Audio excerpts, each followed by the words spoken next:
P did it. I'm struggling to understand the sudden outrage and moral grandstanding surrounding P Diddy it case. For more than 2 decades, we've watched, celebrated, and even glorified the content churned out by P. Diddy, R. Kelly, and countless others that are accused of debauchery, hedonism, and outright degradation. Their music videos, concerts, and lifestyles are filled with excess, power, and unchecked pleasure. They have racked up millions of views, not just on screens, but in our collective psyche. We never blinked.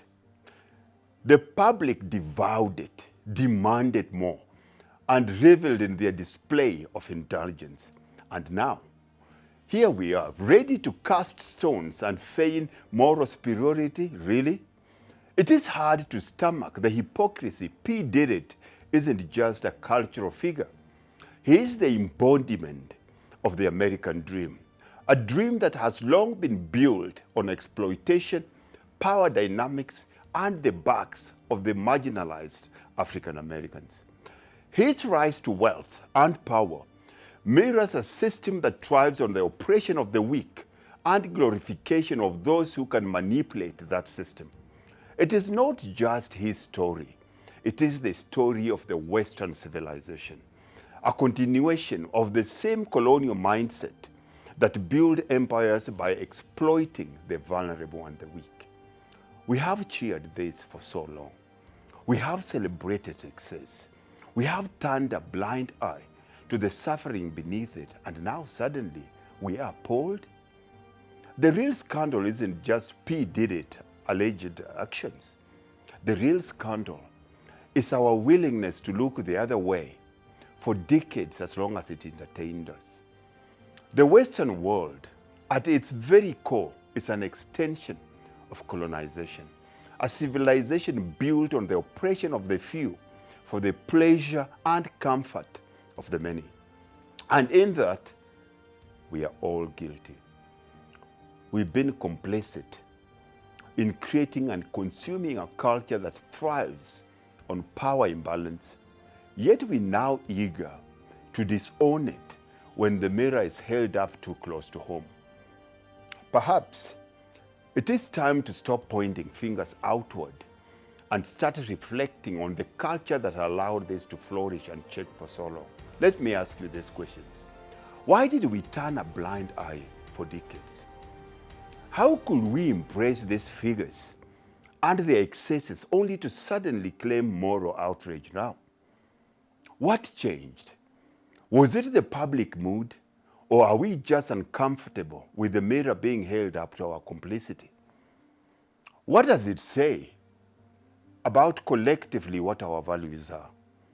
Have we really been so enthralled by fame, wealth, and power that we've excused harmful behaviors?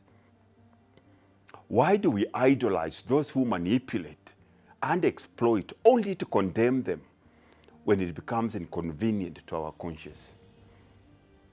Is this just selective outrage?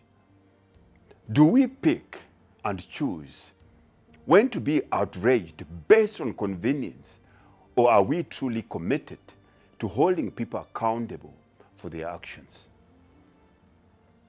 How can we differentiate between genuine moral responsibility and performant morality?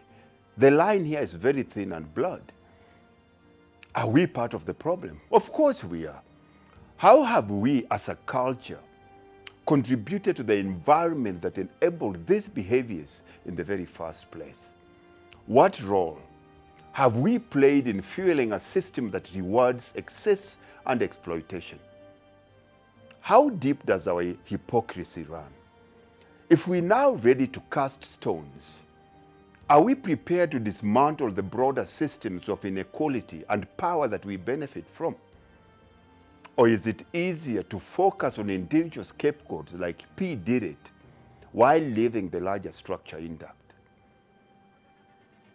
You tell me, can we face the uncomfortable truth that Western civilization story is one of exploitation, masked by the facade of success?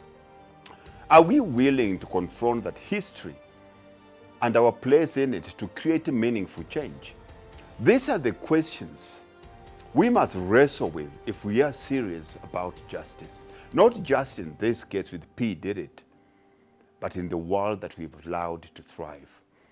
Only by answering this can we move beyond the outrage and into real accountability. If we're going to crucify P. Diddy on the cross, then we are the two thieves that are beside him.